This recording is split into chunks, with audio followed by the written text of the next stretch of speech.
Friends, in this video, we'll explore in detail how modern scientists arrived at the Big Bang Theory. But before that, let's consider something important. Thousands of years ago, the origin of the universe was already described in Sanātana Dharma and Vedic science. While today's scientists are using telescopes, satellites, and laboratories to calculate the age and origin of the universe, our ancient sages had this knowledge without any instruments. They arrived at it through deep intuition, spiritual experience, and advanced mathematics. Now pause and think. Is there any other religion or belief system in the world that revealed the exact age of the universe, explained the process of cosmic creation, or offered any scientific insight into the structure or expansion of the cosmos? Most religious teachings come through prophets or messengers who focused solely on human morality, often teaching through fear, obedience, or divine command. They lacked any scientific foundation. No mathematics, no astronomy, no cosmological understanding. But Sanātana Dharma is something else entirely. It's not just a religion, it is a science of existence. It explains the creation of the universe, its multidimensional structure, the cycles of time, and even the nature of the soul and consciousness. Today, when modern science proposes ideas like the Big Bang, dark matter, or cosmic expansion, we find striking parallels already present in the Vedas, Puranas, and Upanishads. So the real question isn't just how the Big Bang happened. The deeper question is, how did the sages of Sanātana Dharma know about it thousands of years ago? Was it mere imagination, or did they truly experience the universe from within? In this video, we will show you exactly how the Vedic concept of the Big Bang and Hiraṇyagarbha, the golden womb, are not only connected, they actually affirm and complement each other. So watch till the very end, and don't forget to comment below. Is modern science finally catching up to Sanatana wisdom? Sanātana Dharma and modern science, a fascinating parallel. 1. Big Bang versus Brahmanda, the cosmic egg. Science. The universe began from an extremely dense point, a singularity, and expanded rapidly in what we now call the Big Bang. Sanātana Dharma. The universe originated from the Brahmanda, or golden egg, Hiraṇyagarbha, a divine seed that held the potential of all creation and expanded cyclically. Both describe the birth of the universe from a singular, condensed source. 2. The cyclic universe. Science. The Big Bounce theory proposes an eternal cycle of expansion and contraction, a universe that never truly begins or ends. Sanātana Dharma. The concept of Kala Chakra, the eternal wheel of time, consisting of creation, Srishti, preservation, Sthiti, and dissolution, Pralaya, repeating across vast cosmic ages, yugas. Both envision a recurring creation-destruction cycle across eternity. 3. Multiverse and interdimensional travel. Science. Theories like the multiverse and string theory suggest the existence of countless parallel universes. Sanātana Dharma describes 14 planes of existence, loka, such as Bhuloka, Svargaloka, Maharloka, etc., with beings like gods, sages, and yogis traveling between these dimensions. Both acknowledge parallel universes and conscious interdimensional travel. 4. Time perception and multiple timescales. Science. Einstein's theory of relativity shows that time moves differently depending on gravity and speed. Time is relative. Sanātana Dharma. In realms like Brahmaloka, time flows very differently, where one day of Brahma equals millions of Earth years. Both embrace non-linear, variable perceptions of time. The cosmology of Sanātana Dharma is deeply mystical, cyclical, and multidimensional, often mirroring ideas modern science is only now beginning to explore. It reflects the profound and timeless nature of ancient Indian knowledge, a wisdom that today's science continues to validate through observation and theory. In the wood-paneled chapel of the Catholic University of Leuven in Belgium, a priest named Georges Lemaitre lights a candle and kneels before the statue of Christ for his daily prayer. It is the year 1927. As he stands, his gaze drifts to the tall windows lining the chapel's walls and beyond them to the stars twinkling in the early evening sky. He smiles softly, reflecting on the sequence of events that must have brought that starlight to the Belgian horizon. Though deeply faithful, Lemaitre's beliefs did not include a creator, a key part of Catholic doctrine. Instead, he believed that the universe was a natural outcome of natural laws and processes, demonstrated through mathematics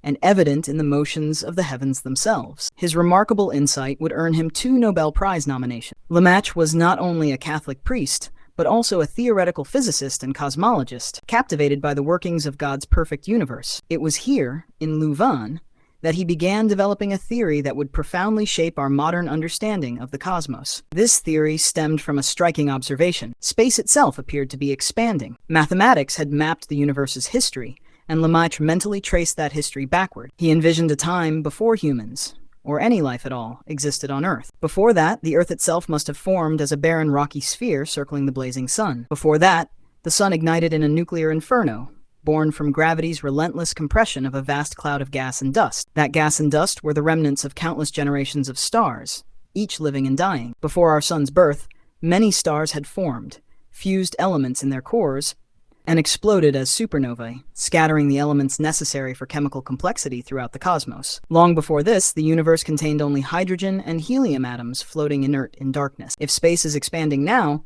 then moving backward in time, it must be contracting. At some point in that dark, gaseous cosmos, before the first star formed, all the matter in the universe was compressed into an unimaginably small space. Atoms would have been packed so densely that even photons couldn't pass through. There were no sources of light here, but it didn't matter. The universe was completely opaque. As the contracting universe compressed further, atoms themselves would have broken down into subatomic particles, and then pure energy in an extremely small, dense state. In this radiation-filled universe, even Lemaitre's imagination struggled to conceive what could come next. The universe might have become even smaller and hotter. But what happened beyond that point? Lemaitre pushed these unanswerable questions aside, satisfied that he had traced nearly 13 billion years of cosmic history, undisturbed by the mysteries of the universe's earliest moments. Yet the Big Bang Theory, which Lemaitre unknowingly pioneered, has sparked nearly a century of debate, research, and speculation. How exactly did the universe begin? What triggered its staggering expansion? And can human minds ever truly grasp the ultimate truth?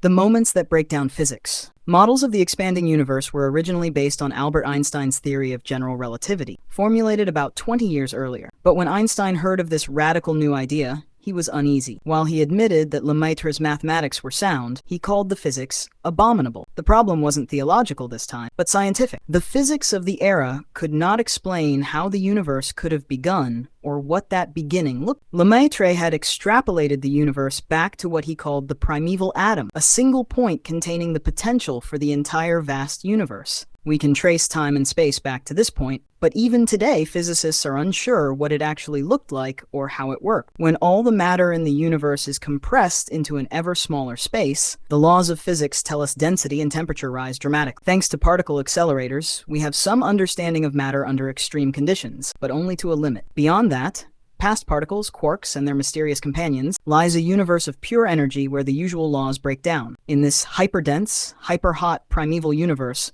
predicting behavior becomes nearly impossible. How small could it get? What caused it to begin expanding? For decades, theoretical physicists have grappled with these questions. One long-standing idea is that the cosmos began as a gravitational singularity, a single, infinitely dense point, from which all space and time emerge. This resembles the singularity at the center of black holes, such as the one in our galaxy. A singularity is so dense that its gravitational pull is infinite. In black holes, this gravity is so strong that even light cannot escape. But a singularity at the universe's origin would contain everything there is, so there is no light to consume. If the universe is infinite today, then this infinitesimally small singularity would have infinite density and temperature, concepts that stretch our minds to their limits. But this isn't the only problem. If the universe started as a singularity, scientists believe it would look very different now. We would expect huge variations in temperature and density across the cosmos, but we don't see that. There should be relics of ultra-high temperatures, but none exist. Space should be clumpy, yet it is remarkably uniform. In fact, the tiny fluctuations we observe even out so well that it's hard to pinpoint any special place in space. Based on these features, cosmologists say the universe is smooth,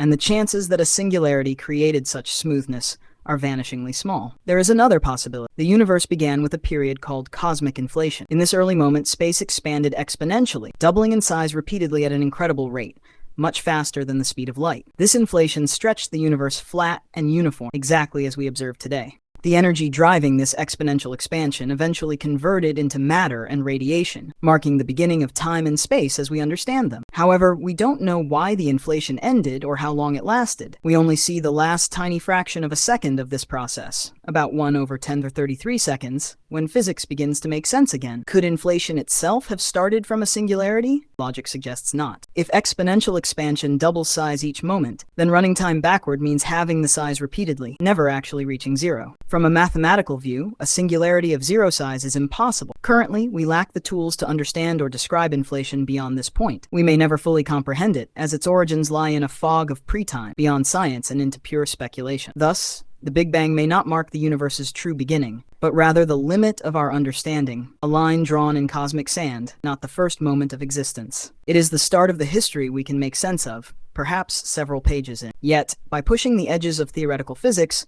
we may one day pierce that fog and glimpse beyond. Before. In 1981, beneath the shadow of St. Peter's Basilica in Vatican City, the world's leading cosmologists gathered for a conference organized by the Pontifical Academy of Sciences. Gone were the days when the Pope condemned cosmological theories, perhaps because the favored Big Bang model now hinted at a mysterious beginning for the universe, prompting theological institutions to see parallels between their beliefs and mathematical cosmology. Among the hushed gardens of the Vatican, 39-year-old Stephen Hawking was an honored guest. Despite his growing disability, he addressed the assembled scholars, his voice cutting through the murmurs. A close friend sat beside him, translating his words for the audience. Though his speech sometimes seemed fragmented, Hawking's ideas were strikingly clear, even if difficult to grasp. He explained that the universe is finite, but has no edge. Someone standing at the farthest observable point, 13.8 billion light-years away, would see space just as we do. As we look back to the universe's origin, space and time become fuzzy but curve back on themselves, much like the South Pole on Earth. Asking what came before the universe, Hawking said, is like asking what lies south of the South Pole, an inherently meaningless question. His no-boundary proposal stunned the scientific community and left many puzzled. Though we understand there is no south of the South Pole, applying this idea to all of space and time challenges our comprehension. As humans striving to understand our place in the vast cosmos, we can't help but seek answers to seemingly unanswerable questions. What was there before? What is the universe expanding into? Why did it start at all? Testable science cannot provide these answers. Time is a fundamental property of the universe in existence.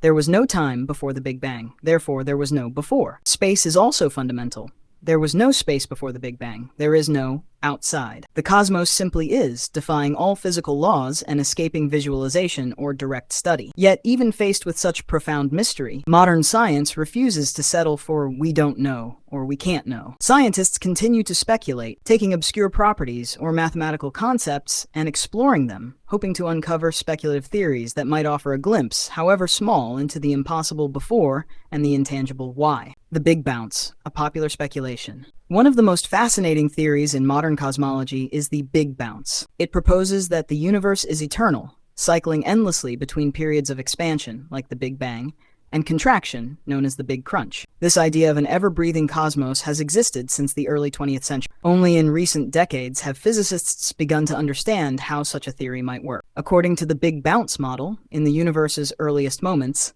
everything is so small that quantum mechanics, rather than classical physics, takes control. The bizarre rules of the quantum world allow the universe to avoid total collapse. Through a process called quantum tunneling, a collapsing universe can instantaneously bounce back into expansion, restarting the cosmic cycle. At the other end of this cycle, after billions of years of expansion, it was once thought that gravity might overcome this expansion, causing the universe to collapse back in on itself. But there's a problem. Observations beginning in the 1990s show that the universe's expansion is not slowing down. It's accelerating. This discovery poses a serious challenge to the idea of a future Big Crunch. But there's another intriguing theory. In 2010, British theoretical physicist Sir Roger Penrose proposed a model called conformal cyclic cosmology. Built on advanced mathematics and geometry, it suggests that the universe has no beginning or end, but instead flows through endless cosmic eons. This theory uses conformal geometry, focuses on the shape of things, not their size. Think of a chessboard.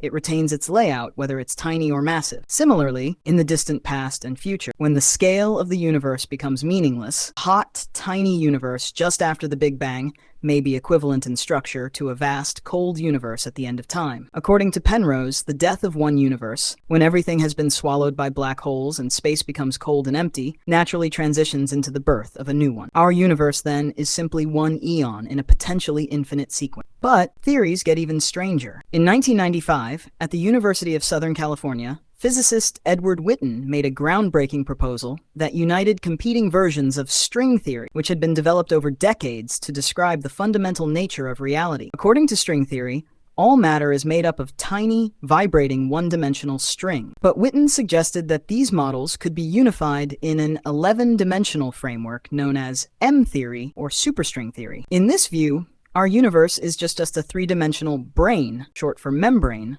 floating in a higher dimensional space. When these brains collide, they release enormous amounts of energy, possibly triggering a big bang. The universe then expands until, after trillions of years, the tension causes the brains to retract, pulling everything back and ending the cycle. This dramatic theory is sometimes called the ekpyrotic model, inspired by ancient myths in which the world is born in fire. Yet for now, we have no way to detect these higher dimensions. Like the Big Bounce and conformal cyclic cosmology, M-theory remains a brilliant but speculative framework. These three ideas, Big Bounce, cyclical eons, and brain cosmology, sit at the bleeding edge of scientific thought. They aim to answer fundamental questions and make predictions that might someday be tested. But as of now, there is no direct evidence to confirm any of them. Our understanding of the universe rests on ever-evolving physics and mathematics. The true nature of the Big Bang and what lies beyond may forever elude our grasp, or perhaps a new discovery will one day overturn everything we thought we knew. Until then, all we can do is keep asking questions and keep searching through the cosmic fog. You've just explored the entire life cycle of the universe. If you enjoyed the journey, don't forget to like, subscribe, and share your thoughts in the comments.